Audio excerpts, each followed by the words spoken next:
अस्सलामु अलैकुम दोस्तों।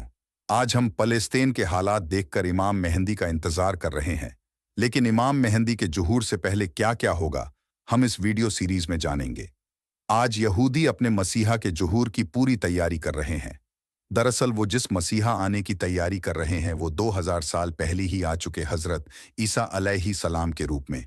लेकिन उस वक्त यहूदियों ने साजिश के तहत उन्हें सूली पर लटकाने की कोशिश की गई, लेकिन अल्लाह ने उन्हें जिंदा ही आसमानों में उठा लिए। इस कहानी की बात हम इस वीडियो सीरीज में आगे करेंगे। लेकिन अब जो मसीहा यहूदियों के मुताबिक आएगा वो दज्जाल होगा। दज्जाल इस दुनिया में पैदा नहीं होगा, बल्कि वह पहले ही इस दुनिया में मौजूद है। एक दिन नबी पाक सल्लल्लाहु अलैहि वसल्लम ने नमाज के बाद सहाबा को एक वाकया सुनाने के लिए जमा किया।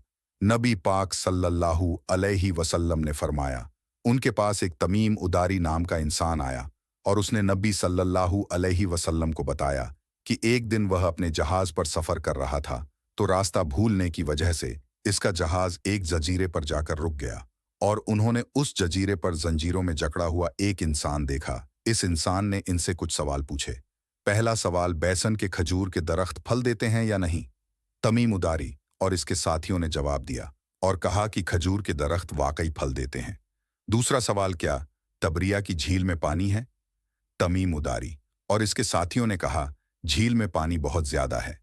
तीसरा सवाल, मुझे उम्म हो कि उस नबी के बारे में कुछ बताओ। तमीम उदारी और इसके साथियों ने जवाब दिया, उन्होंने मक्का से मदीना की तरफ हिजरत कर ली है और बहुत से अरबियों ने उनका इस्लाम कबूल कर लिया है। ये सुनते ही वह गुस्से से फटकारा और उसने जंजीरों को झटका दिया। इसके बाद इसने इन्हें अपना नाम बताया, दज्जाल, और इसने कहा कि बहुत जल्द मैं पूरी दुनिया घूमूंगा, लेकिन मक्का और मदीना में मुझे जाने नहीं दिया जाएगा। नबी सल्लल्लाहु अलैहि वसल्लम ने इसके बाद मशरिक की तरफ इशारा करके फरमाया, दज्जाल यहां से निकलेगा। इसके रिलेटेड एक और हदीस है जिसमें नबी सल्लल्लाहु अलैहि वसल्लम ने फरमाया, दज्जाल खुरासान से निकलेगा और इसके साथ लोग होंगे जिनके चेहरे चिपटी ढालों की तरह होंगे। जी हाँ, खुरासान वही इलाका है जहां से इमाम मेहदी की फौज निकलेंगी। यहीं से दज्जाल भी निकलेगा।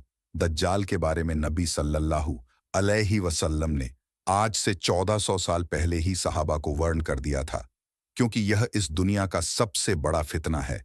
दज्जाल इंसान को मारकर दोबारा जिंदा करेगा और वह अंधे और अपाहिज लोगों को ठीक कर पाएगा और वह जमीन को भी फाड़ पाएगा और मौसम पर उसका पूरा कंट्रोल होगा। जहां चाहेगा बारिश बरसाए। लेकिन दज्जाल मौसम को कैसे कंट्रोल करेगा? 1990s में यूनाइटेड अरब एमिरेट्स ने रेन एनहांसमेंट मेथड को इंट्रोड्यूस किया, जिसे आज हम क्लाउड सीडिंग कहते हैं। एक ऐसी टेक्नोलॉजी है जिसकी मदद से बारिश करवाई जा सकती है। इस टेक्नोलॉजी में सिल्वर आयोडाइड को एयरक्राफ्ट से बादलों में रिलीज किया जाता है। इसे अरब कंट्रीज जैसे दुबई, सऊदी अरब और ओमान ने इस टेक्नोलॉजी को यूज किया है, क्योंकि इन इलाकों में बारिश बहुत कम होती है, जो कि इन अरब कंट्रीज की बहुत बड़ी प्रॉब्लम है। इसी वजह से अरब कंट्रीज इस टेक्नोलॉजी के पीछे पड़ी हैं और दज्जाल भी इसी टेक्नोलॉजी का यूज करके वेदर पर कंट्रोल करेगा।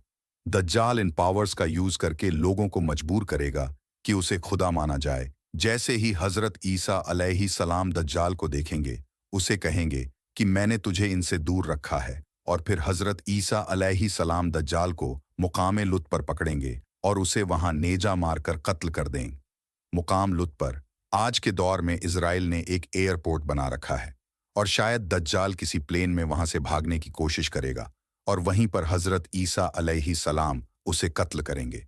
दज्जाल की मौत के बाद मुसलमान और यहूदियों के दरमियान एक जंग होगी। नबी सल्लल्लाहु अलैहि वसल्लम ने फरमाया कि अगर कोई यहूदी किसी पत्थर के पीछे भी छुपा हो तो वह पत्थर भी बोल उठेगा कि ऐ मुसलमान, मेरे पीछे एक यहूदी छुपा है, आकर इसे कत्ल कर दे, सिवाय घरकड़ के दरख्त के, क्योंकि यह यहूदियों का दरख्त है और इजराइल में यह बड़ी तादाद में पाए जाते हैं। इसके कुछ टाइम बाद इमाम मेहदी वफात पा जाएंगे। नबी पाक सल्लल्लाहु अलैहि वसल्लम ने फरमाया, इमाम मेहदी तुम में 7 या 8 साल तक रहेंगे। इसी पर इमाम बाकिर अलैहिस्सलाम ने फरमाया, जब इमाम मेहदी का ज़हूर होगा तो अल्लाह इस यूनिवर्स की रोटेशन को स्लो कर देगा, जिससे वक्त स्लो गुजरेगा और इस तरह इमाम मेहदी सिर्फ 7 सालों में दुनिया फतह कर लेंगे। फिर हजरत ईसा अलैहिस्सलाम कुरान के कानून और एक आदिल हुक्मरान की हैसियत से लोगों में इंसाफ के साथ फैसला करेंगे, क्रॉस को तोड़ देंगे। फिर आगे की कहानी अगले वीडियो में दोस्तों, जिसमें हम इमाम मेहंदी और ईसा अलैहिस्सलाम के जुहू की डिटेल्स में बात करेंगे। कमेंट में ज़रूर बताना वीडियो कैसी लगी। हमारे चैनल को सब्सक्राइब ज़रूर करें ताकि इस्लामिक नॉलेज वीडियो हम लाते रहे। अल्लाह हाफिज़।